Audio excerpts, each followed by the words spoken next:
Halo pendengar setia, kembali lagi di Suara Hati, tempat kita ngobrolin hal-hal yang dekat sama perasaan. Kali ini kita bakal bahas topik yang dalam banget, cinta sejati. Bersama aku udah hadir tamu spesial, Nadia. Hai Nadia. Hai, terima kasih udah ngundang. Tema hari ini berat tapi menarik banget. Langsung aja ya Nad, menurut kamu apa sih cinta sejati itu? Buat aku, cinta sejati itu bukan cuma soal rasa, tapi soal komitmen dan kesetiaan. Wah, jadi bukan cuma yang bikin jantung deg-degan ya, Iya, justru cinta sejati itu yang bikin hati tenang, bukan bikin stres tiap hari. tapi tenang bukan berarti hambar dong. Tentu enggak. Tenang itu berarti kita ngerasa aman, bisa jadi diri sendiri sepenuhnya. Menarik. Banyak orang bilang mereka udah nemuin cinta sejati, tapi akhirnya bubar juga. Gimana tuh? Mungkin karena waktu dan kondisi belum pas. Kadang kita ketemu orang yang tepat di waktu yang salah. Atau bisa juga karena harapannya terlalu tinggi? Iya, kadang kita jatuh cinta sama versi ideal, bukan sama orang sebenarnya.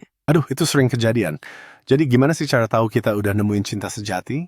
Kita tahu saat kita nggak harus pura-pura. Saat kita diterima sepenuhnya, bahkan di sisi terlemah kita. Kayak bisa nangis tanpa malu ya? Betul, dan kita tahu orang itu nggak akan pergi cuman karena kita lagi nggak sempurna. Tapi kalau konflik terus, masih bisa dibilang cinta sejati? Bisa aja. Cinta sejati bukan berarti tanpa konflik, tapi kita saling mau memperjuangkan. Nah, ini penting. Bukan cari sempurna, tapi mau sama-sama belajar. Dan bertumbuh bareng, bukan saling tarik ke bawah. Tapi menurut kamu, semua orang punya cinta sejati? Punya. Tapi bentuknya bisa beda. Kadang bukan pasangan, tapi sahabat, atau bahkan diri sendiri. Wah, cinta sejati sama diri sendiri, itu keren sih. Iya, karena sebelum bisa mencintai orang lain, kita harus damai sama diri sendiri dulu. Dan itu yang paling sulit sebenarnya. Banget.